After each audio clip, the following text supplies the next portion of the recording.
মধ্যে এই মেয়েকে আমার বেডরুমে চাই বাবা, কোথা থেকে কিভাবে আনবে জানি না। একে আমার চাই মানে চাই। আরুষ দায়সরা ভঙ্গিতে রুহুল শেখের দিকে ছবি ছুঁড়ে দিতে দিতে কথাগুলো বলল। রুহুল শেখ সকালের খবরের কাগজ পড়ছিলেন। আচমকা ছেলের অন্যায় প্রস্তাবে উনার ভ্রু কুঁচকে আসে। থমথমে চাহনিতে ছেলের দিকে তাকিয়ে থেকেও তার মাঝে কোনরূপ প্রতিক্রিয়া না দেখতে পেয়ে আশাতীত হতাশ হন তিনি। আস্কারা দিতে দিতে যে ছেলে তার উচ্ছন্নে গেছে তা আর বুঝতে বাকি নেই। রুহুল শেখ চোখমুখ গম্ভীর করে তপ্ত চাহনিতে ছেলের পানে তাকিয়ে থাকল। ইচ্ছে করছে ঠাড়িয়ে বেয়ারা ছেলেকে সোজা করে ফেলতে, যা এতকাল করতে চেয়েও পারেননি। তোমার স্পর্ধা দেখে আমি অবাক হয়ে যাচ্ছি আরুষ। আমায় কি মনে করো বেয়াদব? তোমার অন্যায় আবদার পূরণ করতে এখন আমি একটা মেয়েকে অপহরণ করে আনব? ধমকের সুরে, দরকার হলে করবে। দেখো বাবা, মেয়েটাকে আমার দরকার, আজ রাতেই দরকার। কি রকম দরকার আই হোপ এক্সপ্লেইন করতে হবে না। চোখমুখ গম্ভীর করে রুহুল শেখ বললেন, কখনো না। তোমার মতো নষ্ট ছেলের হাতে ভদ্র পরিবারের কোনো মেয়ের জীবন আমি কিছুতেই নষ্ট হতে দেব না। নাইট ক্লাবে নিশ্চয় বাজে মেয়ে ছেলের অভাব পড়েনি। তুমি তাদের নিয়েই জীবন ধ্বংস করে বেড়াও। কিচ্ছু বলছি না বলে ভেবো না এই মেয়ের জীবন নষ্ট করতে আমি তোমায় উৎসাহ যোগাবো আরুষ। মেয়েটাকে দেখে যথেষ্ট শালীন মনে হচ্ছে। তুমি কোনো শালীন মেয়ের নখের যজ্ঞ নও। গমগমে সুরে আরুষ বাঁকা হেসে রুহুল শেখের চোখে চোখ রাখল। নির্লিপ্ততা কণ্ঠে বলল, প্রস্টিটিউটদের নষ্ট পল্লীতেই মানায় বাবা, আরুষের জীবনে নয়। এই মেয়ে ভালো বলেই তাকে আমার চাই। ওকে আমি বিয়ে করব। বিয়ে করবে মানে কি? হঠাৎ বিয়ের ভূত চাপল কিভাবে তোমার মাথায়? পাগল টাগল হলে নাকি? অতিশয় অবাক কণ্ঠে, আমার বয়স কত হিসেব রেখেছ? মহিম নাও 28। বিয়ে এখন না করলে কবে করব? শুধু বিয়ে নয়, ভাবছি আজ বিয়ে করে আজই বাসর সারব। হঠাৎ বুঝতে পারলাম তোমাকে দাদু হওয়ার সুযোগ না করে দেওয়ায় তোমার আতার অভিশাপে দিন দিন ভস্ম হয়ে যাচ্ছি। আমি শান্তিপ্রিয় মানুষ। তোমার বদদোয়া নিয়ে অযথা অশান্তি পোহাবো কোন দুঃখে? তাই বিয়ে করা জরুরি। ছেলের মুখে অসভ্যের মতো কথা শুনে রুহুল শেখের চোখ বড় বড় হয়ে আসে। এটা যে তারই ছেলে বিশ্বাস করতে কষ্ট হচ্ছে। তার ছেলের কি এত নির্লজ্জ হওয়া সাজে? বাবা হই তোমার। আমার সামনে যাতা বলবে না স্ক্রাউন্ডেল। দাঁতে দাঁত চেপে, আহা, তুমি চটে যাচ্ছ কেন? তোমার ভাবসাব দেখে মনে হচ্ছে তুমি জীবনে কখনো বাসর করোই নি। তাহলে আমি পৃথিবীতে ল্যান্ড করলাম কিভাবে? আকাশ থেকে টুস করে পড়ে? রুহুল শেখের কান বেজে উঠল তৎক্ষণাৎ। নিজের আপন ছেলের মুখে এহেন কথা শুনে লজ্জায় মরে যেতে ইচ্ছে করছে। কোন কুক্ষণে বেয়ারাটা জন্মেছিল কি জানি। তুমি আমার ছেলে হতে পারো না। কার ছেলে তুমি? হাসপাতালে নিশ্চয় কেউ বদলে দিয়েছিল। আমার রক্ত তোমার মতো নির্লজ্জের শরীরে থাকতেই পারে না। কালই ডিএনএ টেস্ট করে আমি এর বিহিত করতে চাই। থমথমে মুখে আরুষের এতেও কোনো ভাবাবেগ নেই। সে ড্যাম কেয়ার ভাব নিয়ে ঠোঁট এলিয়ে কুটিল হাসছে। দেখে মনে হচ্ছে রুহুল শেখ তাকে পাশে বসিয়ে ভীষণ মজার কোনো জোকস শোনাচ্ছে। ডিএনএ টেস্ট করে দেখতেই পারো, আমারও কিন্তু মনে হয় না আমি তোমার ছেলে। তোমার বউয়ের যা চরিত্র, অন্যের বীজ তোমার চারা বলে রোপণ করে দেয়নি তার কি গ্যারান্টি? তাচ্ছিল্যের সুরে রুহুল শেখ দমে গেলেন। এর সাথে কথা বলা মানেই নিজের মানসম্মান ধ্বংস। আপন ছেলে বাপের ইজ্জত নিয়ে এভাবে টানাহেচড়া করবে, তার এতই অর্ধপতনের দিন আসলো। নিজের প্রতি বড্ড ক্ষোভ হচ্ছে রুহুল শেখের। এত জনম কেবলই ভালোবাসা দিয়ে এসেছে, যার দরুন খুব অগোচরে ছেলেটা কবে যেন একটু বেশিই নষ্ট হয়ে গিয়েছে। ভদ্র সমাজে এই ছেলেকে সন্তানের পরিচয় দিতে তার আত্মসম্মানে লাগে। ভেবেছিল একা হাতে আরুষকে মানুষের মতো মানুষ তৈরি করবে। কিন্তু কে জানতো মানুষ নয়, ছেলেটা জানোয়ার তৈরি হবে। লম্বা শ্বাস টেনে রুহুল শেখ ছেলের দিকে তীক্ষ্ণ চাহনি নিক্ষেপ করলেন। রাগ নিয়ন্ত্রণে এনে খুব শান্ত গলায় নরম ভঙ্গিতে বললেন, বিয়ে ছেলেখেলা করার জিনিস নয় আরুষ, বিয়ে একটা পবিত্র বন্ধন। দুটো মানুষের সাথে সাথে দুটো পরিবারেরও মেলবন্ধনের সম্পর্ক। এই সম্পর্ককে শ্রদ্ধা করতে শিখো। কারো জীবন নিয়ে তুমি তাস খেলতে পারো না। আমি তাস খেলবো না ক্রিকেট, সেটা আমার উপরই ছেড়ে দাও বাবা। তুমি শুধু দাঁড়িয়ে থেকে আমার বিয়েটা দাও আর দাদু হওয়ার অপেক্ষা করো। জীবনটাকে কি ফাজলামো পেয়েছো? তোমার মতো ছেলেকে জেনে বুঝে কে বিয়ে করবে? কোনো বাবা এমন অপদার্থের হাতে মেয়ে দেয়? রুহুল শেখের কথা যেন কানে তুলল না আরুশ। নিজ সিদ্ধান্তে অটল হয়ে বলল, এ ব্যাপারে আমি সত্যি সত্যি সিরিয়াস। আর আমার কথা যদি তুমি না শুনো তাহলে আজই আমি ড্রাগস নিব। এবার চাইলেও এই পথ থেকে আমায় ফিরিয়ে আনতে পারবে না তুমি। I promise you. কথা শেষ করে আরুশ বেরিয়ে গেল বাড়ি থেকে। পেছনে থেকে রুহুল শেখ তাকে ডাকতে নিয়েও ডাক দিলেন না। আরুশ কতটা জেদি তিনি জানেন, তাই নতুন করে ছেলেকে বোঝানো মানে অপাত্রে কন্যাদান। বুক চিরে দীর্ঘশ্বাস বেরিয়ে আসে রুহুল শেখের। ড্রাগস থেকে বাঁচাতেই তো এতকাল ধরে আরুষের সকল অন্যায় আবদার মেনে নিয়েছে। যতই হোক ছেলে যে তারই, যতই খারাপ হোক অন্যায় করুক ছেলে যে তারই অংশ। কি করে তাকে মৃত্যুর মুখে ঠেলে দিবেন তিনি? বন্ধ দরজার পেছনে চেয়ারের সাথে হাত পা বাঁধা অবস্থায় অচেতন হয়ে পড়ে আছে একটি মেয়ে। তার ল দে ফর্সা মুখ উজ্জ্বল লাইটের আলোয় মোহময় দেখাচ্ছে। খোপায় বাঁধা কেশরাশি খুলে এলোমেলো ছন্দে লেপ্টে আছে পিচ্চুরে, কত কাবার মুখের অগ্রভাগেও দৃষ্টিগোচর। নারীর সৌন্দর্য ভারী রহস্যময়ী। ক্ষণে ক্ষণে যেন নারীর রূপ বদলায়, কখনো অতি সাধারণ, কখনো বা সাধারণ হয়েও অসাধারণ।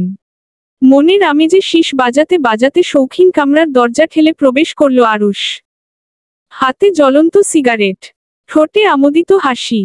মনে আজ ফুর্তির শেষ নেই। অবশেষে তার ইচ্ছে পূরণ হতে চলেছে। অজ্ঞান মেয়েটিকে চেয়ারে বাঁধা অবস্থায় দেখে আরুষ শয়তানি হাসি দেয়। ঘরের কোণে দাঁড়িয়ে থাকা কয়েকজন গার্ডস সেখানে উপস্থিত ঠায় দাঁড়িয়ে ছিল। তাদের মধ্যে একজনকে আরুষ ধমকের সুরে বলে, আমার হবু বউকে বেঁধে রেখেছিস কেন গর্ধব? জলদি খোল ওরে, নরম হাতে কালো দাগ পড়লে চামড়া খসিয়ে নেব। বিশাল স্বাস্থ্যের অধিকারী গার্ডসটি ভয়ে হালকা ঢোক গিলে। অজ্ঞাত মেয়েকে বেঁধে রাখার অপরাধে আজই বুঝি চাকরি খোয়ায়। বউ বাচ্চা যে না খেয়ে মারা পড়বে। চটজলদি লোকটি সেই মেয়ের হাত পায়ের বাঁধন খুলে দেয়। আরুষ চোখের ইশারায় সবাইকে বেরিয়ে যেতে বললে তারা সেকেন্ডের গতিতে বেরিয়ে যায়। আরুষ মেয়েটিকে দেখে তৃপ্তি ভরে বাঁকা হাসে। এত খুশি জীবনে কখনো হয়নি। কেন এত খুশি হচ্ছে সে নিজেও জানে না। শুধু প্রতিশোধ নেওয়ার নেশা কি কাউকে এতখানি তৃপ্ততা দিতে পারে? কি জানি। সাইড টেবিল থেকে জারভর্তি পানি সজোরে মেয়েটির মুখে ছুঁড়ে মারে আরুষ। চোখে নাকে পানির ছটা প্রখরভাবে পড়তেই আস্তে আস্তে চোখ পিটপিট করে তাকায় সে। ক্লোরোফর্মের ইফেক্ট একটু বাদেই কেটে যেত, কিন্তু ততক্ষণ অপেক্ষা করার মতো ধৈর্য আরুষের নেই। মেয়েটি এলোমেলো তালে চোখ খুলে আরুষকে তার পানে ঝুঁকে থাকতে দেখে ভয়ে সিটিয়ে যায়। শরীরে কম্পন সৃষ্টি হয় আলগোছে। নিকোটিনে ভরা সিগারেটের ধোঁয়া মেয়েটির দিকে ছেড়ে দেয় আরুষ। ঠোঁটে বাঁকা হাসি ঝুলিয়ে ঘাড় বাঁকা করে চেয়ে থাকে মেয়েটির মুখপানে এক দৃষ্টিতে। অতঃপর সেই অবস্থাতেই ভয়ঙ্করভাবে শব্দ করে হেসে উঠে বলে, welcome to my hell babe. মেয়েটি এলোমেলো তালে চোখ খুলে আরুষকে তার পানে ঝুঁকে থাকতে দেখে ভয়ে সিটিয়ে যায়। শরীরে কম্পন সৃষ্টি হয় আলগোছে। নিকোটিনে ভরা সিগারেটের ধোঁয়া মেয়েটির দিকে ছেড়ে দেয় আরুষ। ঠোঁটে বাঁকা হাসি ঝুলিয়ে ঘাড় বাঁকা করে চেয়ে থাকে মেয়েটির মুখপানে এক দৃষ্টিতে। অতঃপর সেই অবস্থাতেই ভয়ঙ্করভাবে শব্দ করে হেসে উঠে বলে, welcome to my hell babe. মেহের শব্দে কেঁদে উঠে তৎক্ষণাৎ। ভয়মিশ্রিত কণ্ঠে প্রশ্ন করে, কেন ধরে এনেছেন আমায়? কি ক্ষতি করেছি আপনার? তুমি জানো না তুমি কি করেছ? সিরিয়াসলি জানো না? সেদিনের চড়টা কি ভূতে মেরেছিল আমায়? কি ভেবেছিলি আমি তোকে এমনি এমনি ছেড়ে দিব? বলেছিলাম না তোর জীবন আমি হেল বানিয়ে ছাড়ব। তোর মতো অভিশপ্ত জীবন কারো হবে না। Look, I have keep my word. আমি কথা রেখেছি। গাল চেপে ধরে বলে আরুষ, প্লিজ আমাকে ছেড়ে দিন। আমার খুব ভুল হয়ে গেছে। আমি সবার সামনে আপনার কাছে ক্ষমা চাইব। দরকার হলে সবার সামনে আমায় আপনি চড় মেরে আপনার প্রতিশোধ নেবেন, কিন্তু আমার কোনো ক্ষতি করবেন না। প্লিজ আমাকে মাফ করে দিন। অনুনয় করে। দেমাগ এত তাড়াতাড়ি ছুটে গেল? তুই না প্রতিবাদী নারী? অপহরণ করে এনেছি, পুলিশে কমপ্লেন করবি না? তোর তো স্বভাব আছে কিছু হলেই সবাইকে আমার নামে কমপ্লেন করে বেরানো। মেহের বুঝল আরুষ পরপর সব ঘটনা মনে পুষে রেখে দিয়ে ক্ষোভকে তীব্র করে তুলেছে। মনে হচ্ছে আরুষ এত জলদি তাকে ছাড়বে না। সত্যি বোধ হয় তার জীবন জাহান্নামে পরিণত করবে। আচ্ছা ঠিক কি করে আরুষ তার প্রতিশোধ নিবে? চর মারতে মারতে কি খুন করে ফেলবে, নাকি তাকে রেপ করে হত্যা করে লাশ গুম করে দিবে? এই ছেলের নাউজুবিল্লাহ মার্কা চরিত্র সম্পর্কে মেহের খানিকটা অবগত। চরিত্রহীনেরা তো সর্বপ্রথম শরীরে হাত বাড়ায়। মনে মনে নানান আশঙ্কা করতে করতে মেহেরের বুক ছ্যাঁতো করে উঠল। রাগ হচ্ছে নিজের উপর, ভীষণ রাগ। কোন কুক্ষণে শয়তান ছেলেকে চর মেরেছিল কে জানে। একটা চর, এই একটা চর তার জীবনে কাল বৈশাখী টেনে আনল। মেহেরের ভেতরে বাস করা সুপ্ত মন ক্ষোভ প্রকাশ করে তাচ্ছিল্যের সুরে বলল, খা এখন বসে বসে মার খা মেহু। কে বলেছিল ওত প্রতিবাদী নারী জাগরণী বেগম কোকিয়া হতে? দুর্নীতির অন্ধকার কাটাতে গিয়ে তোর জীবনের আলো শেষ। আজই তোর শেষ দিন। মরবি মরবি এক্ষুনি মরবি। কাদো কাদো গলায় মেহের আরুষের নিকট প্রশ্ন ছুড়ে বলে, আমাকে খুন করে প্রতিশোধ নিবেন? নাকি সকাল বিকাল গণধোলাই দিয়ে দিয়ে মারবেন? আমার শাস্তি হিসেবে কি থাকছে? আরুষ ফিক করে হেসে ফেলে মেহেরের কথায়। মেহেরের ভীত মুখ দেখে কলিজা শীতল হয়ে যাচ্ছে। 5 ফুটের ধানিলঙ্কার তেজ 5 মিনিটে ছুটে গেছে মনে হতেই খুশি খুশি ভাবটা ডাবল হয়ে যাচ্ছে। তোমাকে খুন করলেও আমার রাগ মিটবে না মেহেরজান। তোমার শাস্তি কি এক্ষুনি জানতে পারবে একটু ওই? কথা শেষ হওয়ার আগেই আরুষের মুঠোফোন বেজে উঠে বাজখাই সুরে। ফোন স্ক্রিনে বাবা নামটা জলজল করছে। আরুষ মুচকি হেসে ফোন রিসিভ করে কানে ধরতেই ওপাশ থেকে রুহুল শেখ প্রচণ্ড খ্যাপাটে গলায় বললেন, কোথায় রেখেছ মেয়েটিকে? আমায় অপহরণ করতে বলে নিজেই তুলে নিলে? আশ্চর্য। নিজেই যখন তুলবে তাহলে মধ্যিখানি আমায় কেন পাপ কাজে জড়ালে? কোথায় আছো এক্ষুনি বলো। খবরদার বলছি মেয়েটার গায়ে তুমি হাত দিবে না। তোমার রিয়াকশন দেখে মনে হচ্ছে তোমার বউ ভাগিয়ে এনেছি আমি। স্ট্রেঞ্জ। সত্যি করে বলো দেখি আমার হবু বউয়ের মাঝে কি তুমি তোমার পালিয়ে যাওয়া বউকে খুঁজে পেয়েছো? তাই তাকে নিয়ে কাড়াকাড়ি করছো? দেখো বাবা তোমার বয়স আর আমার হবু বউয়ের বয়স পার্থক্য লাইক দাদা নাতনি। তার দিক থেকে বউ বউ নজর তুলে নিয়ে আমার মা বয়সী কোনো এক্সপায়ার মহিলার উপর নজর ফেলো। আমি বিয়ে করছি বলে হিংসা করো না বাপ। আমার বাসর সেরেই তোমার জন্য বউ খুঁজতে মাঠে নামবো। আমি কি তোমার মতো অন্ধ যে নির্জন রাতের একাকিত্বতা আমি বুঝবো না? So just chill. দাঁত কেলিয়ে রুহুল শেখের কান বেজে উঠল তাৎক্ষণিক। সেই সাথে চোখেও আন্ধার দেখা শুরু করলেন। বুঝতে পারছেন তার গড় আয়ু আর বেশি দিন নয়। এই অসভ্য ছেলে তার নির্লজ্জকর কথায় ঘায়েল করে তাকে হার্ট স্ট্রোক দিয়ে মারবে। এটা কেমন ছেলে তার? দাঁত কটমট করে রুহুল শেখ বললেন, বাবা হই তোমার। মুখ সামলে কথা বলো বেয়াদব। তুমি আমার ছেলে না হলে এতক্ষণে মাটির নিচে পুঁতে ফেলতাম। হ্যাঁ সেই সাথে আমার হবু বউকেও নিজের বউ বানিয়ে ফেলতে। কচি মেয়ে দেখে মাথা নষ্ট হয়ে গেছে বুঝতেই পারছি। তুমি চাপ নিও না। আমার বউয়ের চেয়েও কচি বউ তোমাকে ধরিয়ে দিব। সুগার ড্যাডির জুটির মতো। রুহুল শেখ প্রচণ্ড ক্ষেপে ফোন কল কাটলেন। এই দুর্দান্ত অসভ্য ছেলের সাথে আর 1 মিনিট কথা বললে তিনি এক্ষুনি হার্ট অ্যাটাক করবেন। জানের মায়া কার নেই। কিন্তু পর মুহূর্তে মনে পড়ে গেল মাসুম মেয়েটির কথা। ওই মেয়েটার তো কোনো দোষ নেই, যা বদরাগী ছেলে তার কোনো ক্ষতিপতি যে করবে না তার কি গ্যারান্টি? চিন্তিত মুখে পুনরায় ছেলের নম্বরে ডায়াল করলেন তিনি। রিং হওয়ার সাথে সাথে কল রিসিভ হলো। আরুষ খানিক ঝাঝালো কণ্ঠে বাক্য ছুড়ল, তুমি আমার বাবা নাকি মীর জাফর বলো তো? একটু পরপর কল করে আমার রোমান্সে বিঘ্ন ঘটাচ্ছ। না যা বুঝছি একটা ঘষেটি খালা জোগাড় না হওয়া পর্যন্ত নবাব আর বেগমের বাসর তুমি কিছুতেই হতে দিবে না। মীর জাফরি করে ঠিক একটা ষড়যন্ত্র পাকাবেই। এক বেলার মধ্যে কিভাবে তোমার জন্য ঘষেটি খালা খুঁজবো বলো তো? একদিন সবুর করতে পারছো না? ছেলের বিয়ে দেখে তোমার যৌবন তাগড়া হয়ে উঠল। আশ্চর্য। কোনোমতে দাঁতে দাঁত চেপে রাগ নিয়ন্ত্রণে আনলেন রুহুল শেখ।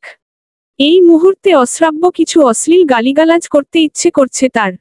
শুধু ছেলে বলে ইচ্ছেটা অ্যাপ্লাই করতে পারছে না। শয়তানটা এই নিয়েও তাকে পোচাতে ভুলবে না। আর একটা বাড়তি কথা বললে তোমায় আমি ত্যায্য পুত্র করব স্ক্রাউন্ডেল। কোথায় আছো দ্রুত বলো আমি আসছি। আরুষ বাবার হুমকির তোয়াক্কা না করেই গদগদ হয়ে বলল। তুমি ভীষণ হাইপার হয়ে যাচ্ছ বাবা। বউ ছাড়া মানুষ যে এত হাইপার হয় তোমায় না দেখলে জানতাম না। তোমার জন্য আমি একটা বউ পছন্দ করে রেখেছি। মহিলার দুটো মেয়ে আছে। বিয়ে করবে? বউয়ের সাথে বাচ্চা ফ্রি, বাড়তি করে তোমার আর পরিশ্রম করতে হবে না। কিন্তু তুমি চাইলে আমায় একটা ভাই বোন দিতেই পারো, আমি তাতে বরং খুশি হব। তোকে আমি চুপ করতে বলেছি আরুষ। রাগে গর্জে উঠে আরুষ ফাজলামো থামালো। বুঝলো তার নিরীহ টাইপ সরল বাপটা তার ব্যাকা কথাগুলো আর নিতে পারছে না, তাই তো খেপে তুইতকারি করছে। থাক, তাকে আর হৃদরোগের পেশেন্ট না বানানোই ভালো। বেচারা বাপটার যে সহ্য হচ্ছে না। রিসোর্টে আছি, জলদি কাজী নিয়ে চলে আসো। টিপিক্যাল বাঙালি বউ আমার বিয়ে ছাড়া বাসর ঘরে ঢুকতেও দিবে না। তোমায় দাদু ডাক শোনানোর জন্য বেশি অপেক্ষা করতে চাই না। আরুষের কথা শেষ হওয়ার আগেই রুহুল শেখ কল কেটেছেন বোধ হলে আরুষ থামে। শীষ বাজিয়ে শয়তানি হাসি হেসে মনে মনে আওড়ায়, আহারে আমার নিরীহ বাপটা। মেহের কান খাড়া করে এতক্ষণ আরুষের কথা শুনছিল। অনুমান করেছে আরুষ তার বাবার সাথে কথা বলছিল। বাপের সাথে কেউ এত অসভ্যতা করতে পারে তা মেহেরের ভাবনার বাহির ছিল।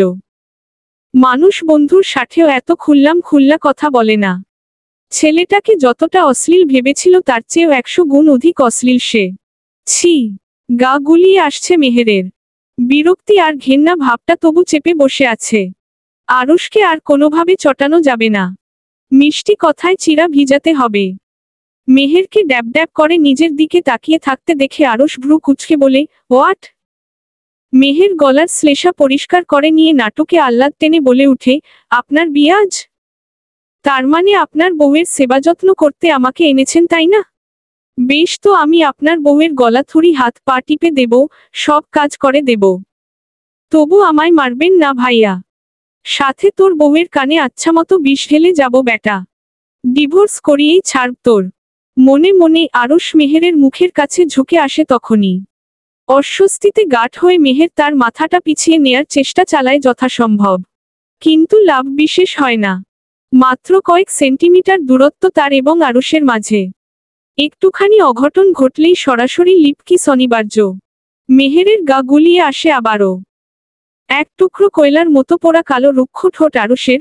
এই ঠোঁট সে জীবনেও নিজের ঠোঁটের সংস্পর্শে আনতে চায় না। কোনো বিড়িখোরের ঠোঁট মেহের সবচেয়ে বেশি অপছন্দ করে। এরকম বদনা মস্তিষ্ক নিয়ে আমার সাথে পাঙ্গা নিতে এসেছ মেয়ে? How silly! মাথায় ঘিলু টিলু আছে নাকি বাজারে সস্তায় বেচে দিয়েছ? তাচ্ছিল্যের সুরে, বিয়েটা আমাদের বেইব।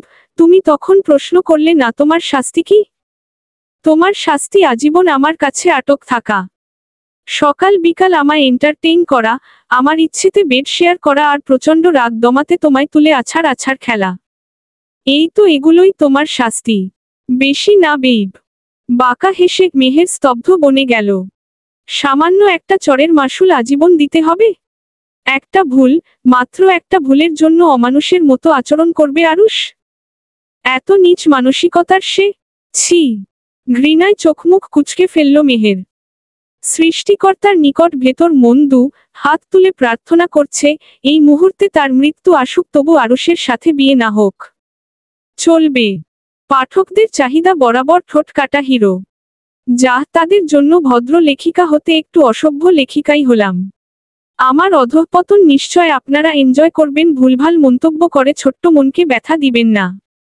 Happy reading.